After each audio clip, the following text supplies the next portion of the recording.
Qu'est-ce que je fous là, putain? 8 h du matin convoqué pour un procès qui commence à 11 h 30. Pas de petit-déj. C'est quoi ça? Avec leur robe là. Ça pue l'oseille, mais ça paye pas les croissants. Venez au quartier, on porte pas de robe, mais on s'accueille. Chi barbecue, côtelettes, brochettes, merguez. Bismillah. Putain, j'ai faim. Bon, concentre-toi, Saïd. Yallah, zid. Allah. Ici, on est là pour Habiba. Je savais que son caractère allait lui causer du souci un jour. Déjà petite, elle se laissait pas faire. Je lui avais dit que travailler dans l'enseignement secondaire allait lui porter préjudice. Que la France n'était pas encore prête. Et voilà.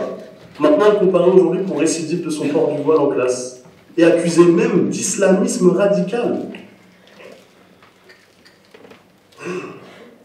Je pensais que j'avais pas ma place ici. Enfin, de ce côté-ci. Je ne sais pas si les choses changeront, mais au moins ma voix sera entendue.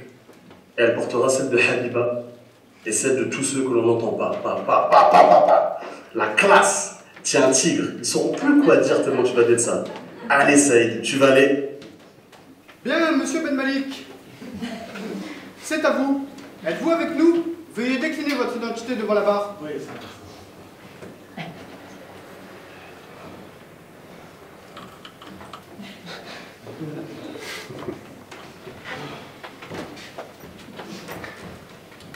Bonjour Monsieur le Président. Bonjour. Bonjour Mesdames, Messieurs les jurés ici présents.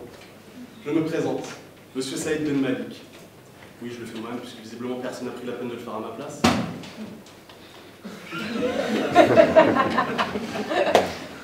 Alors, je suis expert en culture du monde arabe, ainsi que double médaillé olympique d'islam, 5e dan en nutrition, et président de l'association Un Couscous, tous pour un. Comme vous pouvez le constater,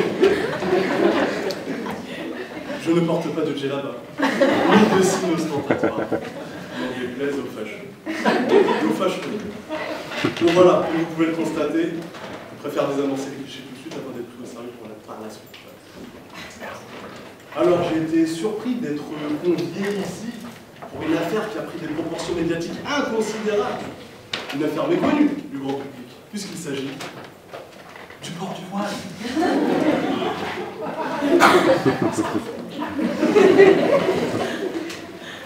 Une affaire qui ne fait pas du tout débat en France, non, puisque la priorité revient à des sujets plus importants, comme des affaires de viol, de pédophilie, mais bien de crimes contre l'humanité. Pardonnez mon ton sarcastique, mais je trouve ça presque parodique d'être convoqué pour une affaire qui, justement, n'a rien à faire en cours de justice. Pendant que les Palestiniens se font bombarder tous les jours.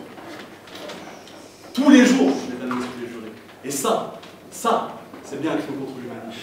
Et personne, je dis bien personne, ne leur a encore rendu justice.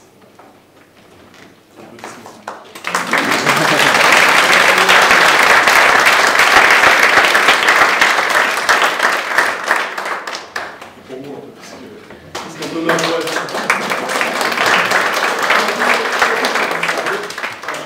Karim Benzema.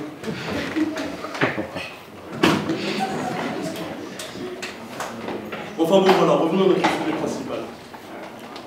Le port du voile.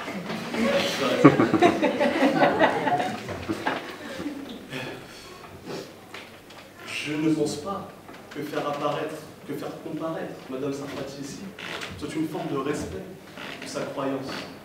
Parce qu'on va parler de laïcité. Et oui, parlons de laïcité. La laïcité, qu'est-ce que c'est, Monsieur le Président? Je vous le demande. Eh bien, je vais vous le dire. Alors, c'est la neutralité de l'État en matière religieuse, le respect dans la croyance d'autrui et l'exercice de sa foi sans imposer ses convictions à autrui. Comme je disais, je ne pense pas que faire comparaître Mme Sarfati ici soit une forme de respect pour sa croyance, elle qui n'a impacté personne, à ma connaissance. Tiens, voilà. C'est donc par extension une atteinte à la laïcité. Ici, en cette même cour de justice qui prône l'équité parmi ses citoyens. Et ce n'est pas moi qui le dis, c'est le Conseil d'État. Subhanallah, la puissance. Et puisque l'on parle de laïcité lorsque cela nous arrange, permettez-moi de faire part d'un élément d'actualité qui m'a laissé pour le moins je veux parler de notre regretté pape François, qui nous a quittés récemment. J'ai eu la surprise de constater, lors des hommages aux défunts, la présence de notre cher président de la République.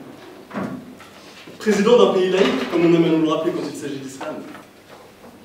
Bien que j'ai beaucoup de respect pour le pape, lui qui prônait la paix dans le monde entier, qui de plus a eu un parcours très inspirant pour tous les croyants de cette terre, je reste, mesdames, messieurs les jurés, néanmoins perplexe quant à la présence d'un représentant direct de la laïcité sur nos événements. Est-il prévu, Monsieur le Président, dans votre planning si chargé, une date pour faire comparaître Monsieur le Président de la République, ici, à la même place que Madame Sarfati en ce moment même? Ce n'est pas prévu. Pour atteindre aux valeurs de la laïcité, que vous avez écrit aujourd'hui.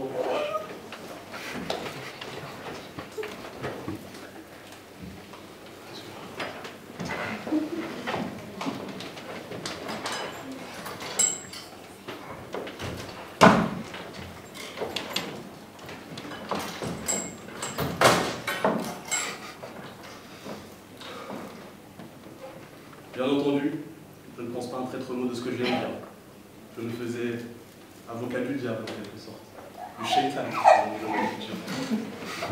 et tout ça, mesdames, messieurs les jurés, dans l'unique but de vous montrer que lorsqu'il ne s'agit pas d'islam, le principe de laïcité peut se montrer visiblement beaucoup plus flexible.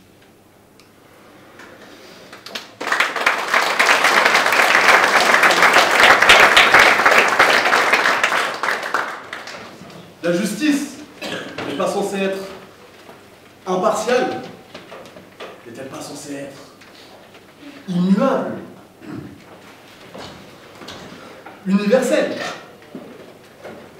équitable? Alors je vous pose la question, mesdames, messieurs les jurés, et peut-être, je dis bien peut-être, qu'à l'issue de ce questionnement, sauriez-vous prendre le recul nécessaire pour constater l'absurdité de cette audience, et par conséquent, prendre la décision la plus juste dans cette affaire.